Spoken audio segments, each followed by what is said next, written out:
Oke, Assalamualaikum warahmatullahi wabarakatuh. Waalaikumsalam warahmatullahi wabarakatuh. Waalaikumsalam warahmatullahi wabarakatuh. Ya, kita sambil nunggu teman-teman yang lain, kayaknya baru join baru 20 orang ya.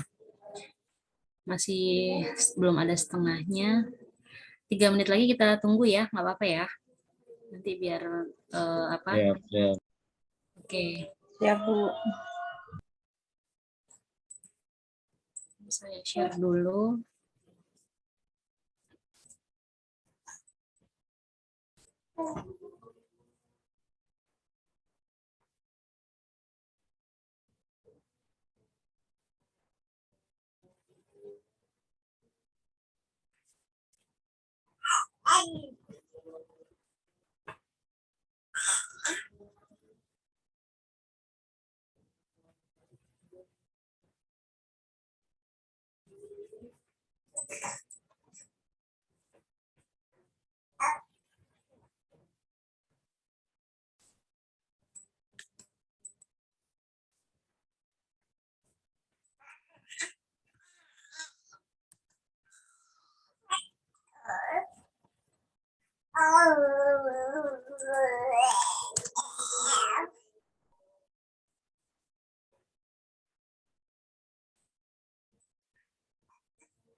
Oke, Assalamualaikum warahmatullahi wabarakatuh. Waalaikumsalam. Kita mulai aja ya untuk perkuliahan hari ini. Gimana kabarnya teman-teman hari ini? Sehat, insya Allah. Sehat. Aduh, sehat. Nah, Sehat ya.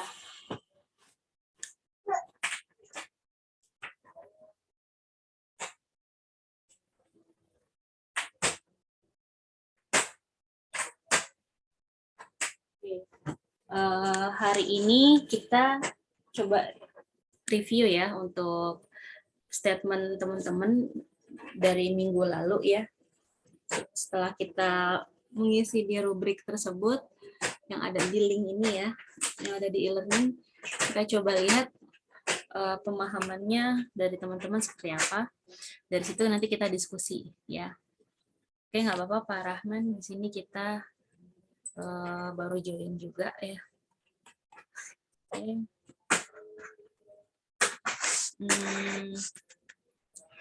Nah, kemarin ada pertanyaan menarik ya, Bu, bedanya statistika sama big data apa? Ya. Kemudian ada pertanyaan lagi, ada tadi juga ada anak reguler juga tentang bahas lie detector ya, bisa mendeteksi kebohongan di pemerintahan di negara Cina ya, negara China di sana. Kemudian efektifnya sampai seberapa banyak ya. Nah, ini kita coba lihat kalau dari statement teman-teman dari kelas karyawan ya. Di sini kan kemarin saya minta teman-teman buat partisipasi mengisi apa sih ya yang sedang hits ya. Ini biar gampangnya dari awal. Yang sedang hits baik itu nanti kalian rangkum, kemudian apa kalian ambil dari jurnal, dari bisa mungkin dari YouTube ya, pokoknya media jurnal, paper bisa ya, bisa kalian tarik. Nah di sini kan kita coba sebutkan ya yang teman-teman tahu tentang rancangan usulan masa depan yang memang menyangkut tentang bidang statistika dan korelasinya ke big data ya. Boleh yang memang sudah familiar ataupun yang memang sifatnya masih blueprint ya. Oke, ini kita ketik ada 61 ya cakapan di sini, kurang lebihnya udah ada yang saya balas juga. Nah referensinya kan macam-macam ya, kalian boleh ambil. Nah di sini dimulai dari Pak Dimas ya, Pak Dimas Wibisono bilang kalau dia ngambil dari Kompas TV ya. Di sini membahas tentang AI ya, kecerdasan buatan. Jadi memang AI sama big data itu apa ya? AI-nya itu salah satu metodenya ya, metode ilmu bidang statistik bisa merambah ke AI, bisa ke machine learning. Dan machine learning lebih dekat dengan data-data ya, artinya bisa menyusun atau mengambil banyak data di dalamnya ya. Kayak gitu. Nah, ini kalau di sini lebih banyak penjelasan ya, statement. Kalau di sini beliau ngambil dari Kompas TV. Jadi ujung-ujungnya kita bisa mengolah teks, gambar, video, audio untuk menghasilkan sistem kecerdasan buatan. Ya, contohnya banyak ya sekarang yang udah kita bisa rasakan. Contohnya kayak Google Maps ya, itu kan sebenarnya AI bekerja di situ ya. Dari apa? Dari model mobil Google ya keliling, kemudian direkam, kemudian diterjemahkan ke dalam satuan big data ya, katakan dia di situ diolah, nanti sampai si penerimanya itu kita lagi ke manusianya lagi untuk dirasakan. Kalian pernah dengar nggak dulu ada kejadian orang di luar negeri ya, dia seret-seret kayak baku apa kayak apa sih istilahnya tuh, kayak box kecil, kemudian isinya tuh banyak banget HP ya, HP yang udah disertakan GPS. Pernah dengar nggak? Udah Iya, diaktifkan? pernah, Bu. Pernah? Pernah Bu, lihat di YouTube. Heeh. Gimana? Coba ada yang mau menjelaskan? Jadi Jadi heeh. jadi jalannya disangka macet, padahal enggak, karena banyak handphone yang terlacak GPS-nya. Ada yang ingat nggak namanya siapa? Si orang tersebut yang sendiri dia keliling-keliling kota, padahal di hari Minggu jalanan sepi, tapi dia buat seperti itu. Pas kita lihat di Maps, oh jalan sini macet, nggak bisa lewat karena merah, katakan gitu kan. Nah dia berhasil mematahkan apa ya?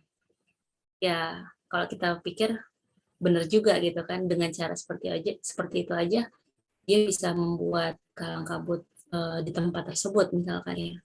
Terjadi keramaian, oh kenapa ini merah ya kan, jangan lewat sini deh, ini macet, padahal hari Minggu di situ kosong sama sekali gitu. Apa ya kemarin saya lupa nama ininya, ada yang ingat nggak? Mungkin teman-teman ada yang belum ngeh ya,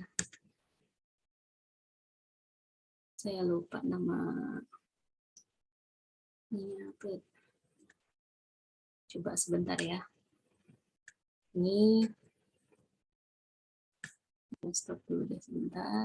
Tadi saya sempat lihat juga, saya lupa nama si orang tersebut. Nah, oh iya si Simon ya.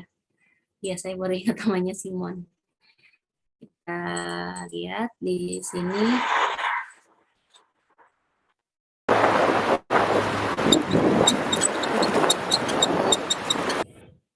Teman-teman bisa lihat.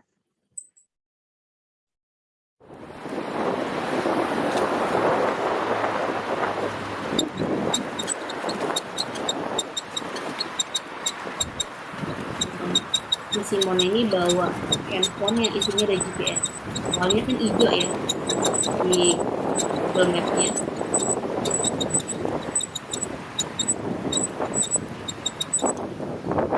salah satu rekayasa aja. Lama orange, lama-lama merah ternyata. Padahal struktur jalanan di situ kondisinya sedang lengang. Di jalan setelah kalau jalan kerja sepanjang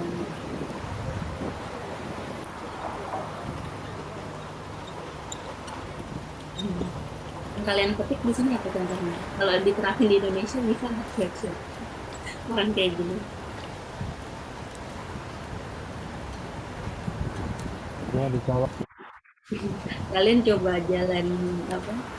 Katakan pagi-pagi aja ya, jam 5 pagi. Kalian lewat di Jalan Sudirman, kayak gini nih modelnya. Nanti pas dilihat map, oh merah ya jam 5 pagi. Akhirnya orang-orang menghindari jalan Sudirman, jalan Protokol Sudirman. Otomatis kan lengang ya jalannya. Oh, berkuranglah minat untuk melewati jalan Sudirman tersebut. Ini masuk akal kalau gitu. Yang punya HP sebanyak itu. Oke. Jadi ya apa tergantung ini ya kejelian kalian melihat teknologi itu seperti apa. Ada yang orang iseng seperti Simon tadi ya. Dia Simon Weckert ya namanya. Di tahun 2020 ya kurang lebih pernah kejadian kayak gitu. Oke, Pak Farhan bilang algoritmanya nanti bisa diperbaiki, Bu. Kalau dalam satu titik koordinat ada lebih dari 20 device, bisa dianggap false signal. Algoritmanya di Google Map-nya berarti ya, Pak?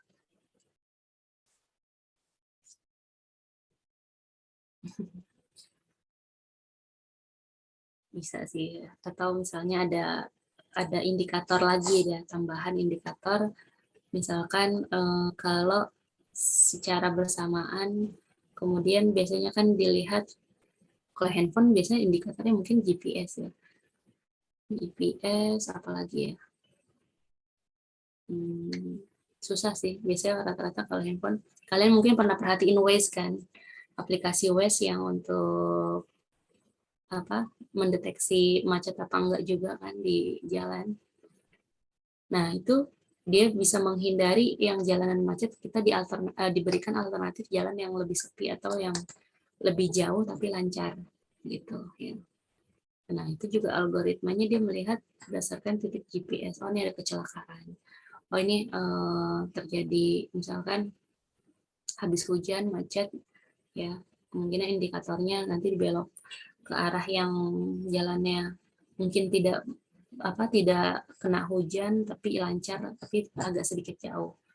Nah, algoritmanya macam-macam indikatornya gitu. Itu mungkin salah satunya ya. Oke. Kita coba lihat teman-teman yang lain lagi. Jadi intinya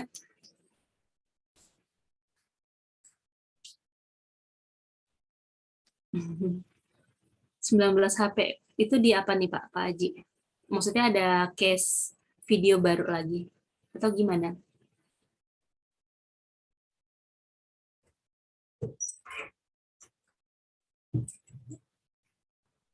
Oke. Oh, oke.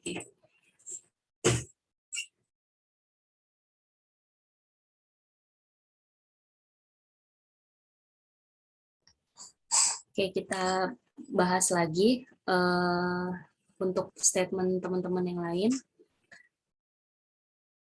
Oke, nah ini ada teknologi untuk autonomous car di sini, self driving car ya. Rancangan ini memang salah satu teknologi masa depan ya yang udah diterapkan tapi belum familiar ya. Kita lihat coba by YouTube ya, jadi kalian ada visualisasinya mungkin lebih enak gambarnya. Jadi teknologi terbaru ya, kemampuan pengolahan data real time ya. Dalam penggunaan bahan bakar bisa menghemat ya, di sini menghemat penggunaan bahan bakar dan juga waktu tempuhnya.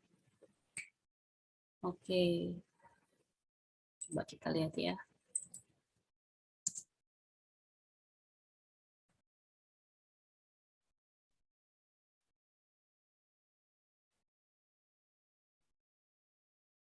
Ini 3D-nya. Kita coba lihat yang ini dulu deh ya. Animasinya kita lihat.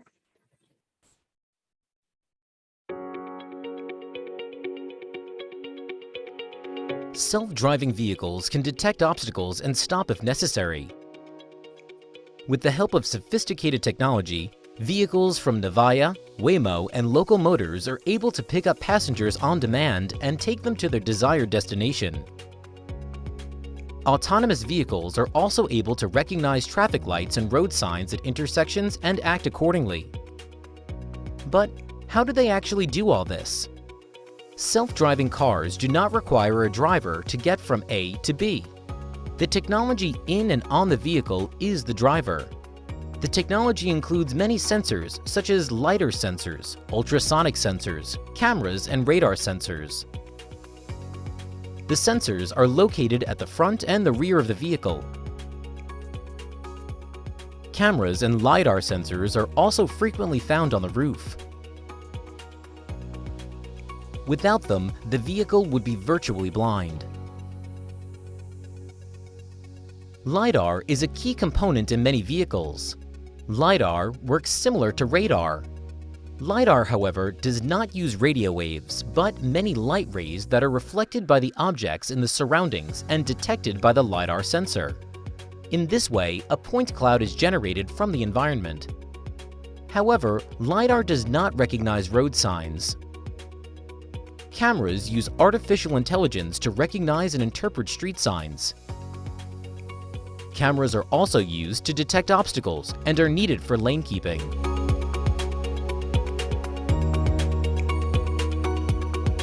Neither LiDAR nor cameras can handle fog.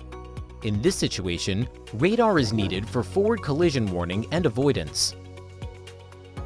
A major disadvantage of radar, however, is that the objects must be large enough to be detected. Pedestrians or cyclists may therefore not be recognized by radar. The exact position of the vehicle is determined by GPS and highly accurate digital maps. Digital maps contain a lot of information, including information such as intersection signs and speed limits. Since GPS cannot always be guaranteed, for example in tunnels and street canyons, odometry is also necessary. For example, the wheel diameter and the wheel speed can be used to estimate the future position of the vehicle.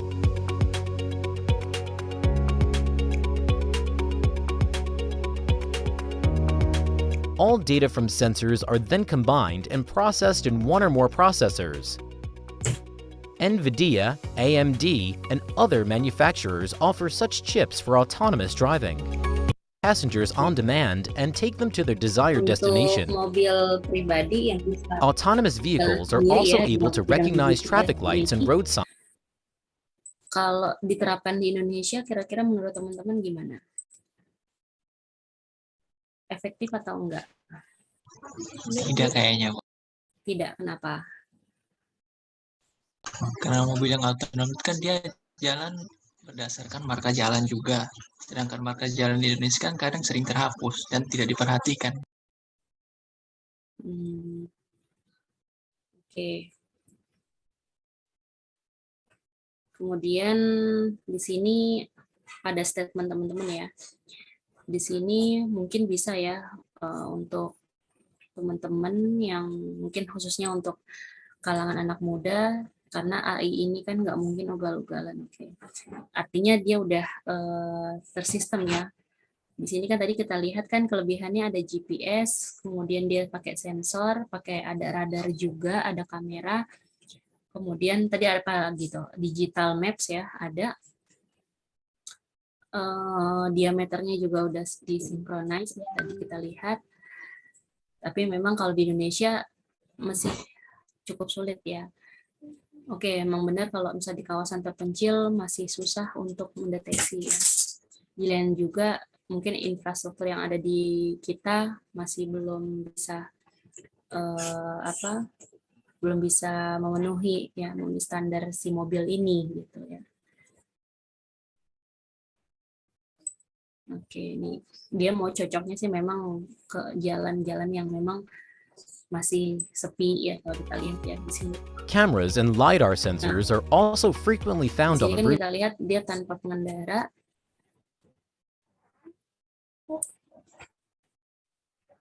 Jadi kondisinya di sini, nah ini kan ada maps-nya ya. Dia bisa mendeteksi mana terdekat situ. Misalnya tadi kan kita lihat ada dental klinik ya, ada klinik gigi, kemudian macam-macam ya, ada SPBU dan lain-lain gitu ya. Dia udah bisa mendeteksi secara itu. Artinya artificial intelligence itu bekerja untuk si mobil autonomous car-nya ya. Oke, ini salah satu terobosan yang kita tahu ya. Tapi mungkin belum efektif kalau dijalankan di Indonesia. Oke, kita ke tempat ke statement teman-teman yang lain. Terima kasih ya, ini Bu Nahda Khairunisa ya. Kasih informasi ternyata implementasi big data itu salah satunya ini ya. Oke, pengembangan dari database management system atau DBMS kita sebutnya ya. Dulu sebutannya DBMS, database management system, sekarang lebih luas lagi itu RDBMS ya. Relational database management system, artinya database satu dengan database lain itu saling terkait ya di situ. Nah, contohnya di sini kan kita bisa memanfaatkan data-data lokasi, ketertarikan pada sesuatu ya, bahkan behavior dari si pemilik data juga bisa dideteksi. Ya, contoh memang kemarin, oke, di sini ngasih contoh untuk Pak Farhan, kasus perang yang ada di Ukraina ya, beredar foto-foto lokasi status terpadu Rusia yang mungkin bisa dimanfaatkan oleh para pemangku strategi Ukraina. Oke, itu kurang ini ya, kurang lebih bisa bisa bermanfaat untuk mereka, bisa enggak ya.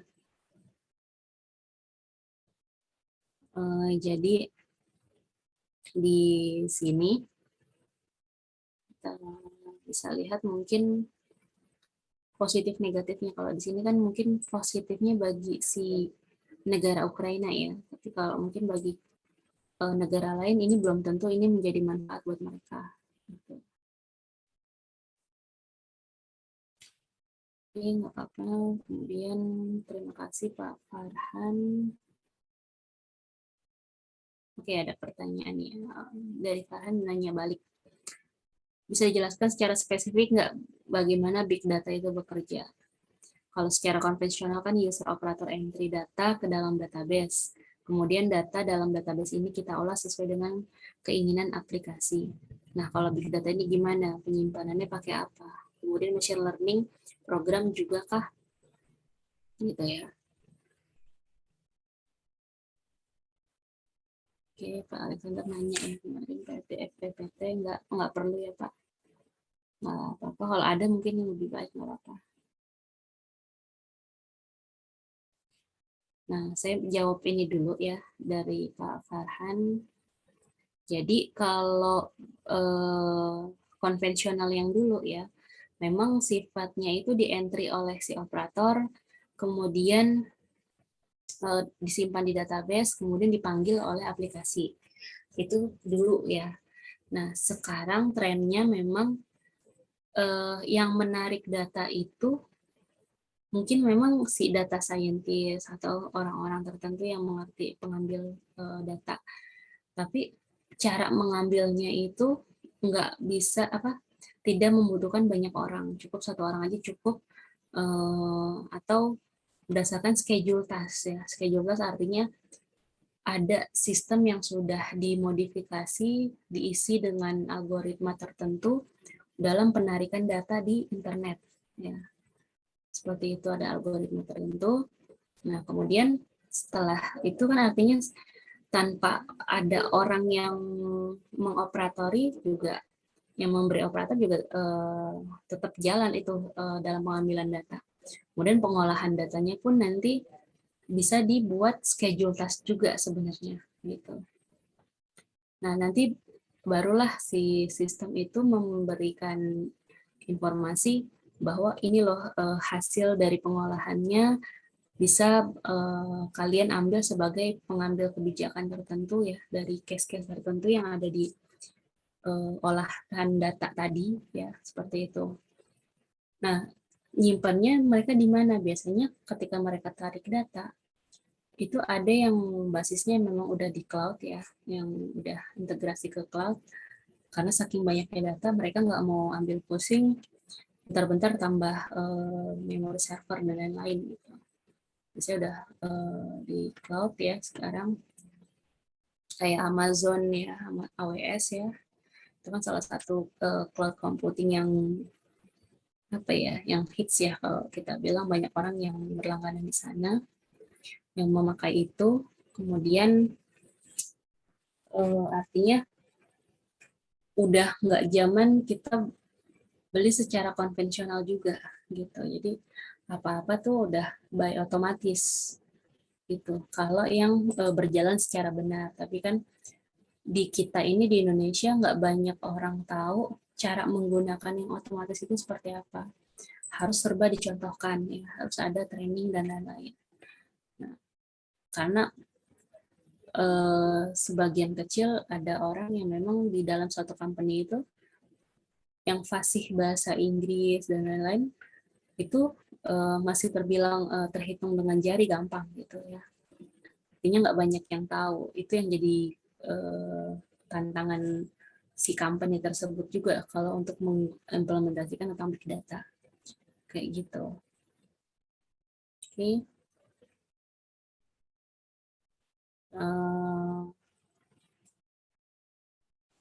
Di sini ada statement dari Pak Yahya ya. Pak Yahya hadir, Pak Muhammad Yahya.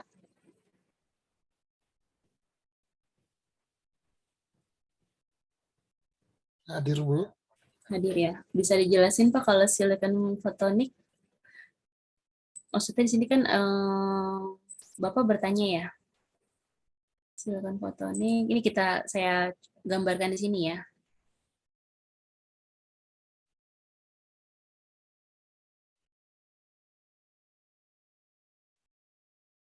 Yang sepemahaman Bapak tahu apa tentang silicon photonic? Mungkin teman-teman banyak yang belum tahu juga nih.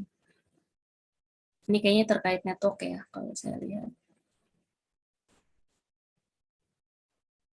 The electrons shuffling around inside our computers move pretty fast.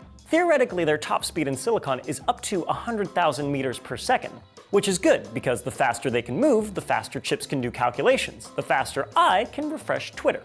But there will always be something faster, light. Why don't we use photons? Photonic chips, kebetulan saya belum banyak tahu terkait photonic chips. Our computers move pretty fast. Theoretically, their top speed in silicon is up to 100,000 meters per second, which is good because the faster they can move, the faster chips can do calculations, the faster I can refresh Twitter. But there will always be something faster, light. Why don't we use photons in computers instead of electrons? We already use photons for communication. Fiber optic cables are what keep the globe's computers interconnected as they hurtle data around at light speed. But when it comes time to process that data, we convert light to electrons and run them through transistors. The conversion uses energy, and electrons are comparatively slow, so researchers are exploring how to build light-based transistors instead. Transistors are the fundamental building block of your computer's central processing unit. They're basically nanoscale switches that will either stop current or let it flow. It's important that a transistor's output can act as the input for the next transistor. Actually, it has to be able to send the current on to at least 2 transistors for logic signals to propagate. And it has to preserve that signal quality to keep errors to a minimum. We have made optical switches, but for one reason or another, they don't work as a replacement for the silicon transistors we use in electronics. Like because the output signal is a different wavelength than the input, making controlling the next switch in line difficult. Or the design for the switch is too big in the micron scale instead of the nanoscale, so gains in speed come at the expense of size.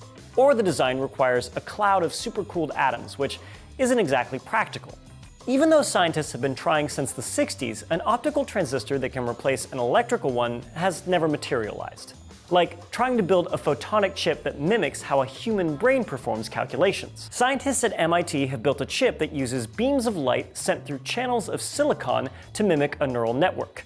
The beams split and combine and travel at different speeds as the silicon is heated and cooled. Brighter beams represent bigger numbers, and as these beams split, combine, and interfere with each other, their brightness changes, effectively performing several small multiplication problems lightning fast. They've applied this photonic chip to train a neural network to understand vowel sounds, and have had modest success. They think they can improve their results dramatically by making a purpose-built system instead of the jury-rigged proof of concept they tested. But given how optical computing has historically failed to live up to expectations, skeptics aren't holding their breath. Before we see an all-light chip, we'll probably see hybrid optoelectronic systems that take advantage of light's ability to transmit data quickly across large distances. But until transistors reach their lower size limit and can't improve anymore, it looks like we'll be relying on slow, old electrons to do the mathematical heavy lifting. We haven't found our way to the future of computing yet, so make sure you're ready when we finally get there by starting your very own website with Domain.com. Domain.com is awesome, affordable, reliable, and has all the tools you need. Kalau kita lihat ya, tadi untuk videonya tentang silicon photonic ya, itu terkait ujung-ujungnya ke ini ya, chips kayak dia kayak NLP ya, jaringan saraf tiruan. Jadi dia sifatnya itu lebih bantu mempercepat akselerasi untuk pengiriman atau penerimaan data ya, kalau tadi saya lihat ya.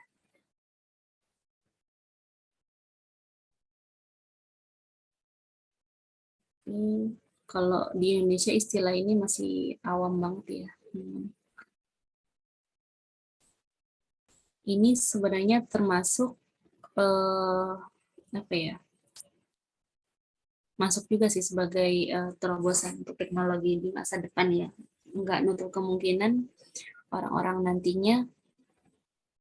Saya pernah lihat ya video, lupa sumber ininya, tapi kurang lebih kedepannya nanti ya di tahun sekian itu orang-orang setiap orang dipasangin chips ya.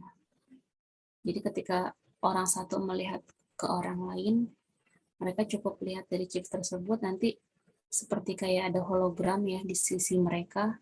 Kemudian nanti ada informasi tentang diri mereka, nama, alamat, dan lain-lain ya. Nggak tahu itu bakalan kejadian atau enggak, tapi kurang lebih dulu sempat rame ya diperbincangkan kayak gitu ke depannya.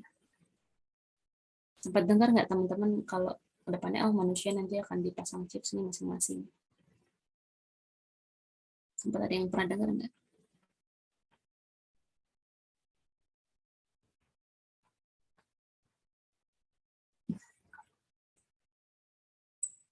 Oke.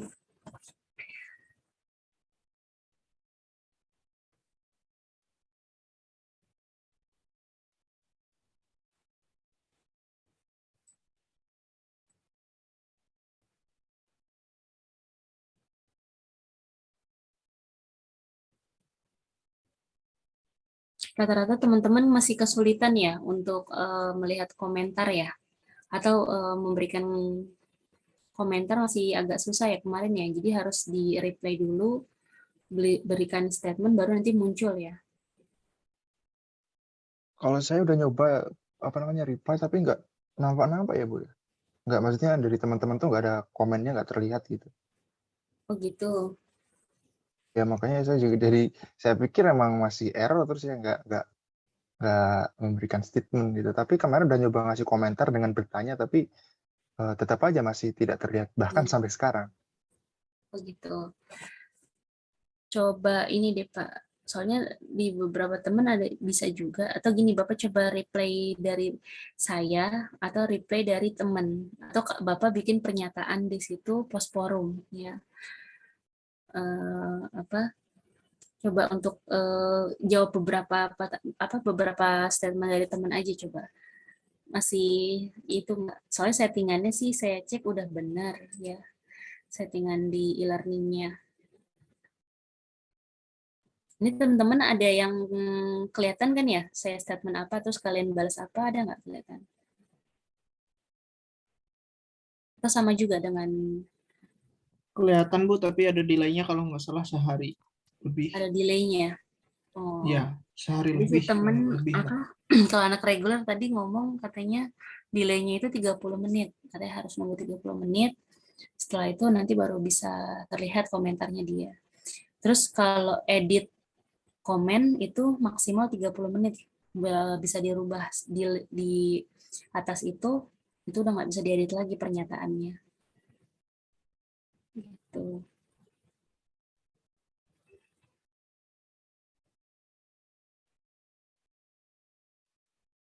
Oke, data scientist atau statistik. Intinya orang yang mengerti statistik punya salary, diberikan salary tersendiri, kemudian data scientist juga punya pangsa dari sisi salary-nya juga udah ditentukan biasanya sama market ya, yang orang-orang yang merekrut orang-orang data scientist.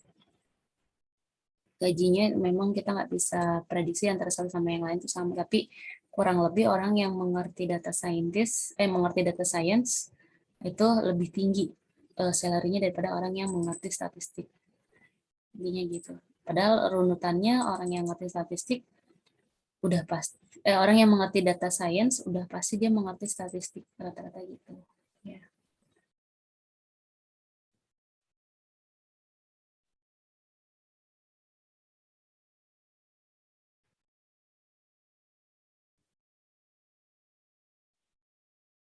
Oke, kalau GPS-nya melesat bisa mencelakai penumpang. Ya bisa jadi ya.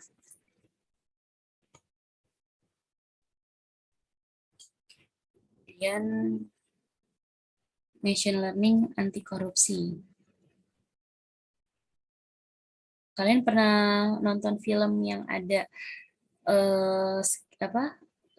video terkait lie detector nggak, teman-teman? Itu sebenarnya salah satu terobosan teknologi juga, tapi udah familiar sebenarnya. Jadi kan itu lebih ke dalam sidang, Bu. Penyelidikan kasus, bukan pengawasan pemerintahan. Yang di sini itu yang dimaksud pengawasan pemerintahannya ini alat rakyat yang digunakan buat ya biar pemerintahannya bersih gitu. Mm-mm.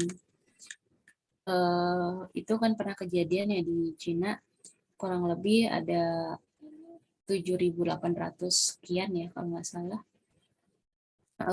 orang-orang pejabat di pemerintahan ketika dipakein alat itu mereka banyak ketahuan yang katakan misalnya menyelewengkan dana atau korupsi. Nah di situ kita bisa lihat sebenarnya itu sederhana ya alatnya. Dia seperti memunculkan grafik-grafik dari orang yang sedang berbicara.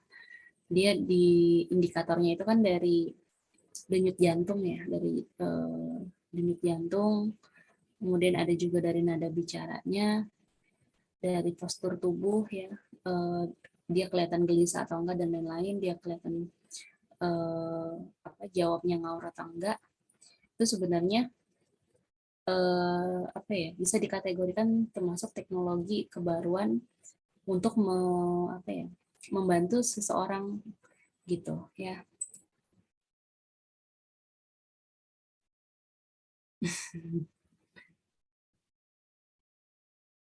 Iya, jadi di Cina itu sampai sempat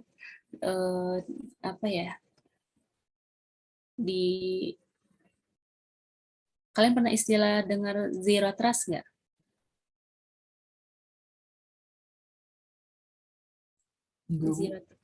Zero trust itu juga kejadian ya di Cina, mirip-mirip ya untuk membasmi orang-orang yang suka korupsi.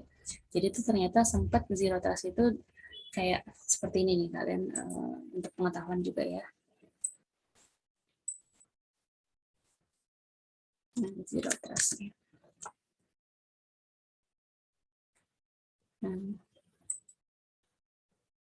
Mengembangkan sistem artificial intelligence anti korupsi yang disebut Zero Trust untuk membantu mengidentifikasi pejabat publik yang korup. Menurut SCMP, ini dikembangkan oleh Chinese Academy of Science dan Lembaga Kontrol Internal Partai Komunis Tiongkok untuk memantau, mengevaluasi, atau mengintervensi pekerjaan dan kehidupan pribadi pegawai negeri. Zero Trust dapat melakukan referensi silang lebih dari 150 basis data yang dilindungi dalam sistem pemerintahan pusat dan daerah. Menurut seorang peneliti yang terlibat dengan program ini, sistem ini dirancang untuk mendeteksi transfer properti, pembangunan infrastruktur, pembelian tanah, dan pembongkaran rumah. Para peneliti membangun sistem untuk mendeteksi peningkatan yang tidak biasa dalam tabungan bank, pembelian mobil baru, atau penawaran untuk kontrak pemerintah dengan nama pejabat atau salah satu dari keluarga atau teman-temannya. Sistem kemudian menghitung kemungkinan tindakan itu korup dan jika pihak berwenang perlu diperingatkan. Menurut SCMP, Zero Trust hanya diluncurkan di 30 kabupaten dan kota, tetapi berhasil menangkap 8.721 pejabat pemerintah yang terlibat dalam penggelapan, penyalahgunaan kekuasaan, penyalahgunaan dana pemerintah, dan nepotisme. Hanya beberapa yang dijatuhi hukuman penjara, namun sebagian besar diizinkan mempertahankan pekerjaan mereka setelah menerima peringatan atau hukuman ringan. Wow, itu sangat mengejutkan. Tapi jujur saja, apakah Anda benar-benar membutuhkan artificial intelligence untuk menemukan korupsi di Tiongkok? Yang perlu dilakukan hanyalah membuka matanya. Oke. Itu salah satu ya, di China itu ada teknologi yang istilahnya disebutnya Zero Trust. Kurang lebih sama ya, mirip-mirip. Kalau di Indonesia mungkin ada nama istilahnya lie detector. Nggak apa-apa, ini buat pengetahuan kalian aja. Ternyata di luar sana ada ada treatment tertentu ketika menyikapi suatu kasus ya, dan itu bisa membantu, katakan bisa membantu pemerintah ataupun dalam suatu instansi ya.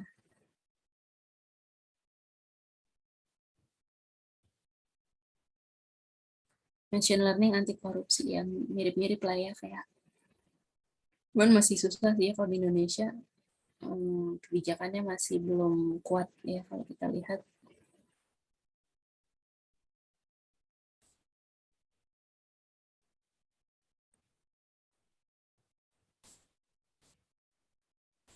Oke, ini Pak Aji bertanya ya, bagaimana mendeteksi setiap ada pesan, Kemudian dilihat dari perilaku, pertemuan, argumen dalam rapat, catatan keuangan, data statistik penduduk, ya indikasi yang kemungkinan adanya penyalahgunaan jabatan.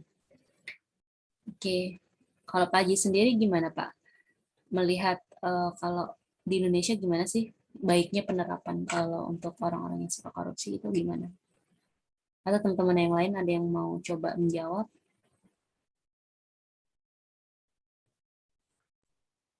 Gimana ya Bu? Ya harus kuat di circle, kuat di hukum, kuat di duit.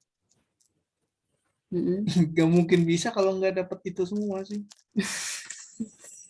Artinya banyak banget ini ya elemen yang harus dipenuhi ya. Iya, harus ada orang yang begitu dulu, tapi orang yang begitu kira-kira dia mau jalanin ini atau malah ikut ke yang yang ikut menyalahgunakan juga gitu. Kan bisa aja ada orang begini tapi ternyata ikut menyalahgunakan juga. Oke. Nah, biasanya ini kalian sempat ini enggak tapi mohon maaf ya ini kalian pernah dengar kan berita misalnya lapas penjara kelas A misalkan ya terjadi kebakaran misalkan. Pernah ya sering ya? Istilah kayak gitu kan di berita-berita TV nasional ada unsur kesengajaan ataupun unsur ketidaksengajaan ya, bisa jadi. Tapi kalau memang terjadi unsur kesengajaan, nah itu contohnya kayak pengelolaan server mungkin data-data orang yang ada di penjara sana ya, atau ingin menghilangkan bukti-bukti itu bisa aja sebenarnya ya kejadian sering kali terjadi kayak gitu. Atau misalnya ternyata di lapas ini tiba-tiba terjadi kebakaran itu bisa kalau kita lihat kemungkinan besar ya ada permainan orang dalam juga bisa jadi gitu. Jadi memang kayak gitu-gitu kita harus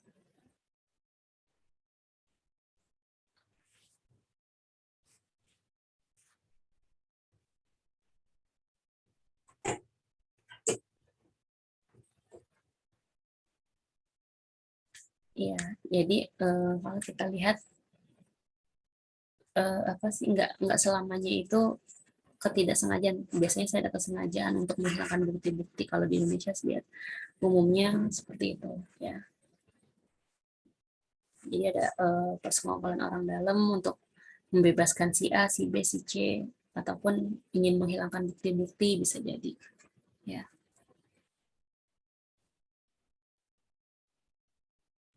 Masalah maaf Bu, mau tanya masalah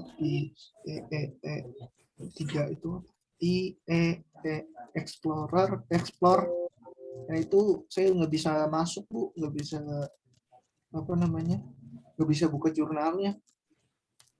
IEEE. Ya.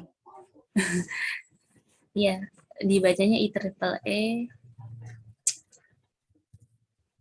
Bukan explore. Ya, IEEE sama.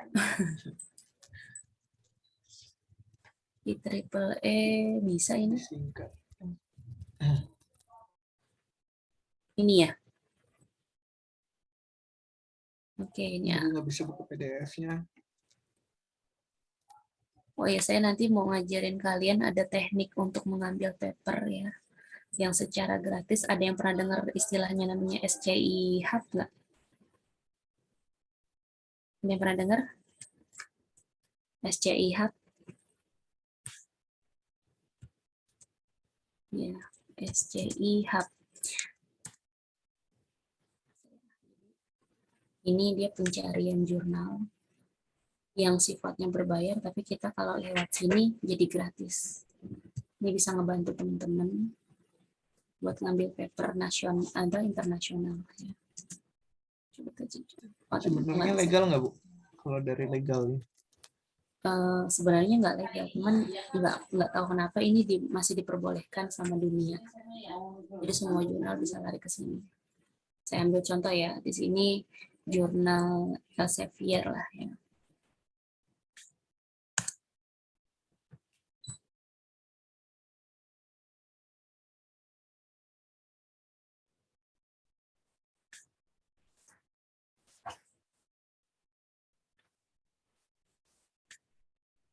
Springer ya.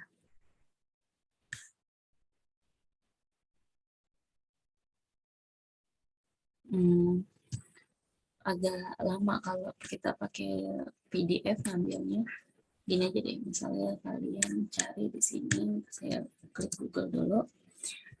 Ini nggak apa-apa ya, ini di luar tema, tapi ini membantu kalian banget.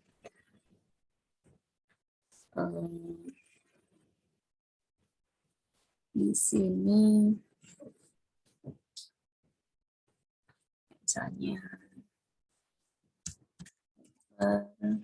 internasional COVID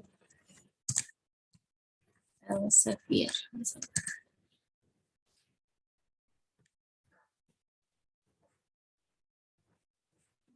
Ini ya.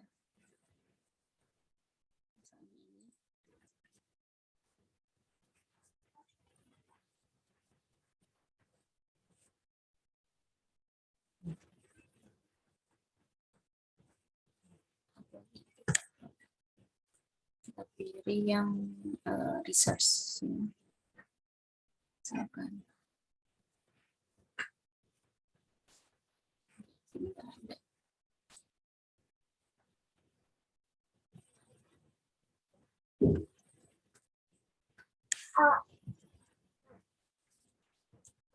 tentang COVID lah ya, kita cari.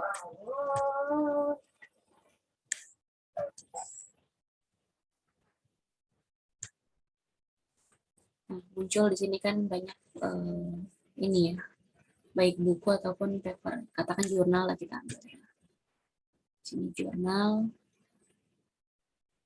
misalkan di sini deh. Kita klik.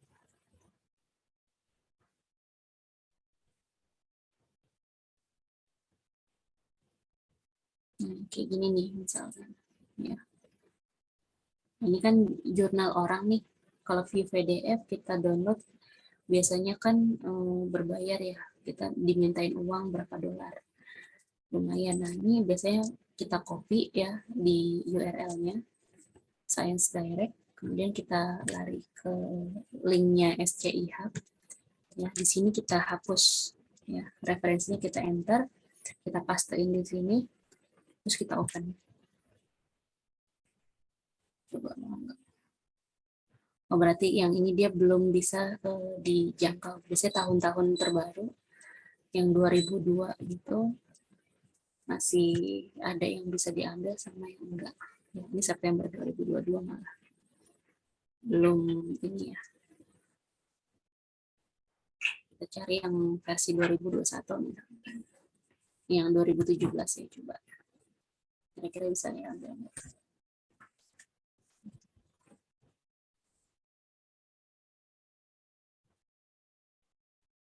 Di sini.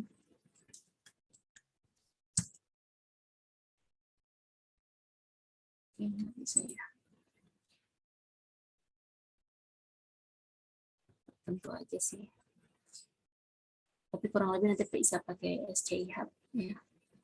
Biasanya kalau di sini kan kita harus berbayar nih, nggak gratis.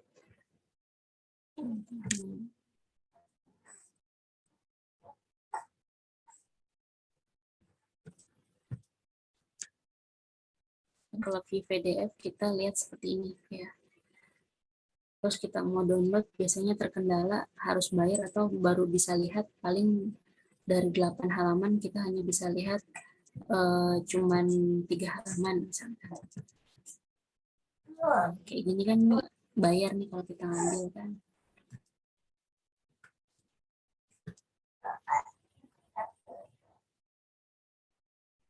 Oke, dia terbatas ya. Nah, dia hanya mengoleksi kurang lebih antara tahun 1980 sampai 2020 ya. Nanti kalian bisa coba ya. Kita coba gini deh.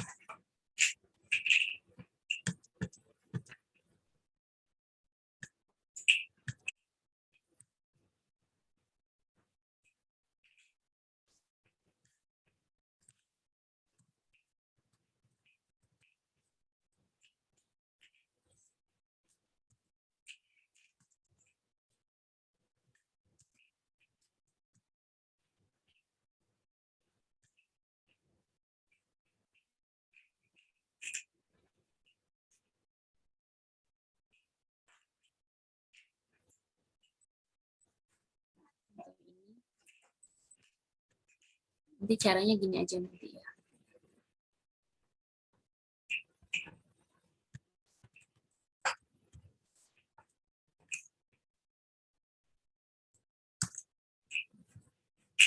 Oke. Oke, belum ini ya, belum terakomodir. Nanti kalian coba buka untuk SCI Hub-nya ya. Nanti kita kalau nggak salah nanti setelah UAS yang mau join silakan ada kayak pelatihan cara bikin jurnal ataupun paper ya buat teman-teman. Jadi dari sekarang kalian bisa untuk mengajukan paper ataupun jurnal kalau mau yang versi nasional ataupun internasional ya.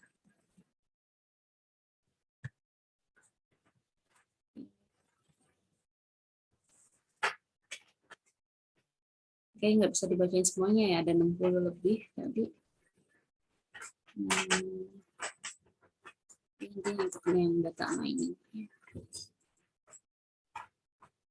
5G kurang lebih masuk ke Indonesia itu udah ada ya. Di beberapa kota. Di Bandung udah ada ya kemarin Kominfo menginfokan untuk Bandung, kemudian di Jakarta juga area tertentu udah ada 5G ternyata. Memang nanti pemerataannya itu di tahun 2025, tapi ini masih apa ya, masih wacana ya, kita belum tahu implementasinya nanti seperti apa. Kayak gitu. Di Bali udah ada ya 5G juga udah berjalan.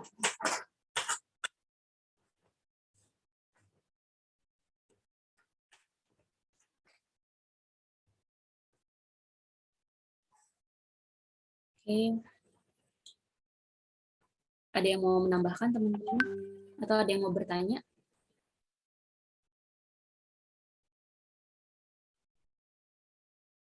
Halo Bu, saya bertanya Bu. Ya, kalau dikatakan itu big data, juga kan sebesar data itu minimal yang bisa dikatakan itu termasuk big data. Kenapa big data Pak? Kalau bisa dikatakan itu big data ya, termasuk ke dalam big data itu seberapa besar datanya? Ada minimal apa minimalnya gitu Pak? Oh, kalau minimal sih nggak ada ya. Kalau minimal nggak ada, tapi kita melihatnya cara pengolahan datanya itu metodenya udah pakai tools orang-orang yang bermain di big data. Kalau dulu kan orang cara konvensionalnya itu mungkin pakai data mining itu katakan saya pengen tahu ya kan. Kemudian data Excel, data Microsoft Access, kayak gitu itu kan masih konvensional. Nah sekarang mereka pakai itu pun udah jarang sekali. Mereka udah mainnya GUI ya, udah graphic user interface, sudah asal klik di situ. Jadi mereka kondisinya nih udah ketergantungan sama tools yang ada di big data. Contohnya kan kalau tools big data kan kayak database itu sendiri kan ada Apache, Hadoop ya kan. Kalau dulu orang tahunya kalau database ya udah Apache to Triad. Kalau sekarang kan ada terobosan baru namanya Apache Hadoop. Di situ udah lengkap banget bagaimana mengekstraksi data, mengambil data, mengolah data, filter ya, cleansing data sampai seperti itu, menyajikan data, visualisasinya seperti apa, sampai seperti itu. Jadi orang bisa dimanjakan pakai tools itu gitu katakan. Kayak gitu. Jadi kalau besaran datanya sih nggak diukur ya. Bisa asal dia ditariknya itu memang dari internet atau dari database tertentu ya yang sangat besar, misalnya company cabang A, cabang B dikumpulkan, dikonsolidasi, nantinya dijadiin satu dalam big data tersebut, lalu diolah lagi untuk mengambil keputusan tertentu misalkan. Kayak gitu. Jadi nggak ada batasan. Biasanya mereka udah membedakannya itu dari kapasitasnya, penyimpanannya juga udah nggak pakai yang internal kecil ya, tapi udah cloud ya biasanya. Mereka yang bisa berlangganan cloud ataupun mereka beli sendiri server penyimpanannya gitu.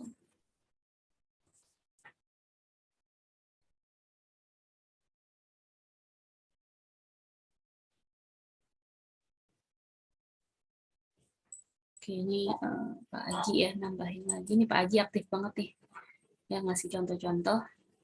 Misalnya contoh paus yang tersesat karena sonar kapal yang terganggu, yang mengganggu mereka berkomunikasi dan berburu makanan. Oke, ini salah satu sensor ini ya. Dia bisa melihat infrarednya ya di sini. Bisa si hewan itu punya kemampuan melihat infrared. Jadi dia apa ya? Jadi dia memang si paus ini kan bergantung pada sinyal. Ya.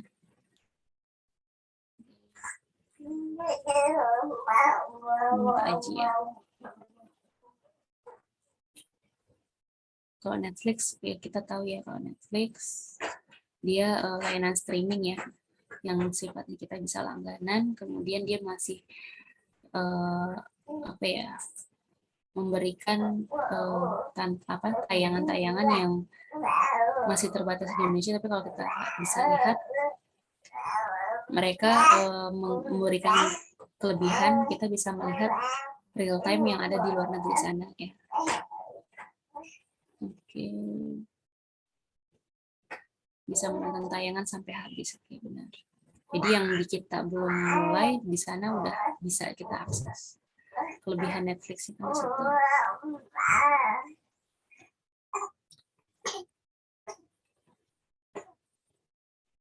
Oke.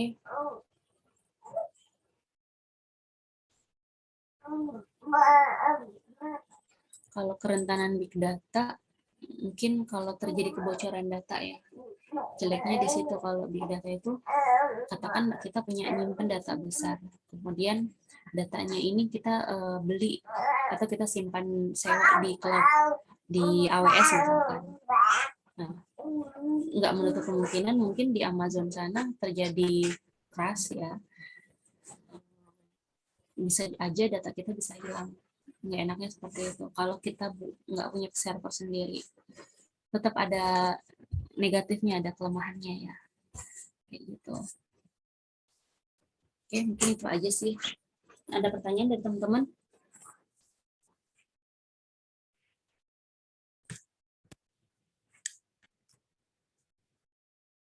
Kita 2 minggu lagi ini ya. 2 minggu lagi kurang lebih kayak kita udah UAS ya. Siapin diri kalian ya, sehat-sehat terus biar bisa mengikuti ujian. Oh ya, nanti kalau misalnya kalian mengumpulkan ujian ya, mengumpulkan tugas ataupun UAS, saya minta banget jangan mepet ya dari waktu yang ditentukan. Biasanya kalau UAS itu waktunya lebih sedikit, karena kan kita harus ada tanggung jawab ke akademik ya, untuk mengumpulkan tugas, untuk mengumpulkan nilai ya. Sedangkan saya kan harus melihat kalian berdasarkan nilai, absensi, tugas, dan lain-lain. Seperti itu. Jadi kalau bisa jangan mepet. Kalau misalnya mepet, nanti saya bingung gitu kan. Data udah diserahkan nih ke akademik, terus kalian baru menghadap saya, baru menghubungin saya. Gitu.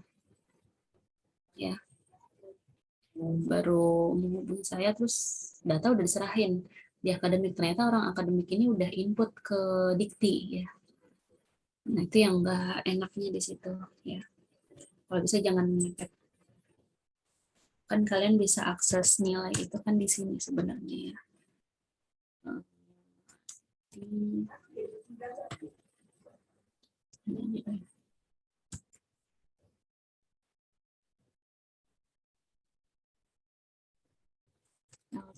Ya.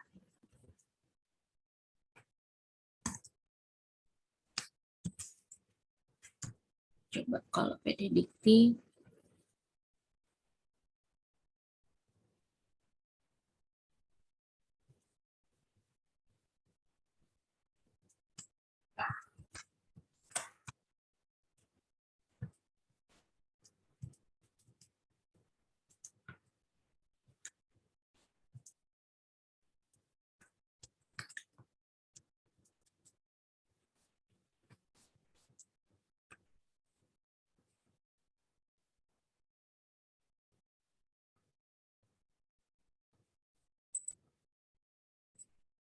Kalian sebenarnya bisa lihat data kalian di sini ya, di PDDikti ya. Kalau kalian masukkan di sini, misal saya ambil di sini contohnya nama mahasiswa ya. Mahasiswa siapa yang mau dijadiin ini? Ini dijadiin tumbal siapa di sini namanya yang mau dilihat nama lengkapnya? Baru dikit Bu kalau angkatan ini yang masuk. Oh, dikit. Iya, karena baru semester 2 kan kalian ya. Coba saya Bu. Nama lengkapnya, soalnya saya pakai screen nih, jadi nggak bisa lihat nama kalian. Wildani. Wildan. Pakai H. Wildani. I. Spasi Ihyara. Ya. Ihyara Rahman. Gini. Iya, Rahman.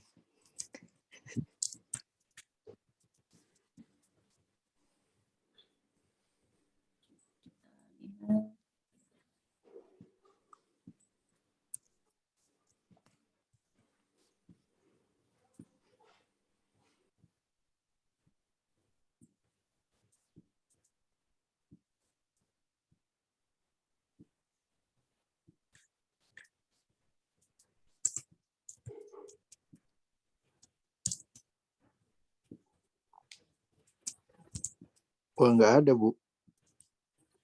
Bisa sih, ada sih sebenarnya. Ini sekarang kan banyak nama kalian kan di sini kan se-Indonesia ya nama ini. Coba Bu. Saya udah tertera.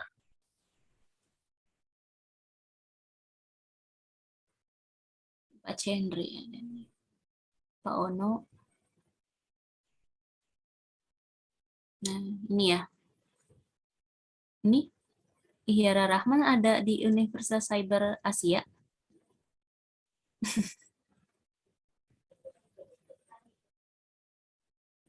Adalah Abdullah Huzaifi.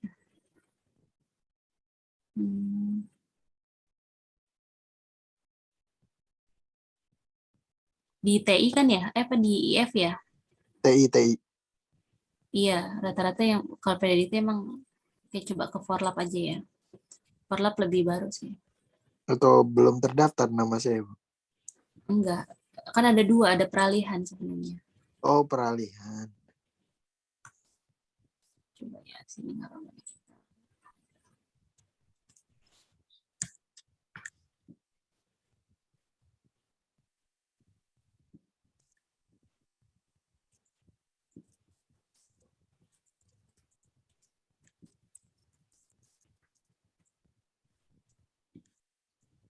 Prodinya IF.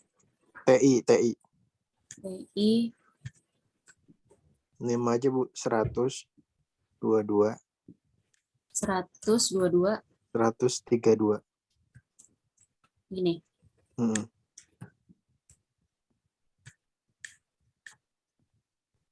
Oh, ada ya. Oke. Riwayat studinya, nah udah ngambil 14 ya. Gitu. Jadi kalian nanti patokannya dari sini aja ya. Kalau secara nilai sih AB-nya memang nggak kelihatan kalau di sini, hanya kelihatan mata kuliahnya. Ini jadi bahan kalian kalau kalian mau melamar sebagai dosen nantinya kalau kalian udah S2. Nanti orang yang akan merekrut kalian akan melihatnya data dari sini juga bisa. Gitu, bahwa kalian di sini nanti status mahasiswa saat ini lulus misalkan.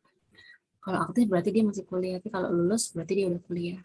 Kalau strip ya biasanya ada masalah di diktinya, di forlapnya gitu ya. Atau dari sisi kampusnya belum memproses gitu. Mungkin itu sih. Oke, mungkin itu aja. Kalian mungkin juga mau istirahat. Nanti kita sambung insya Allah minggu depan. Ada pertanyaan lagi nggak nih sebelum saya tutup?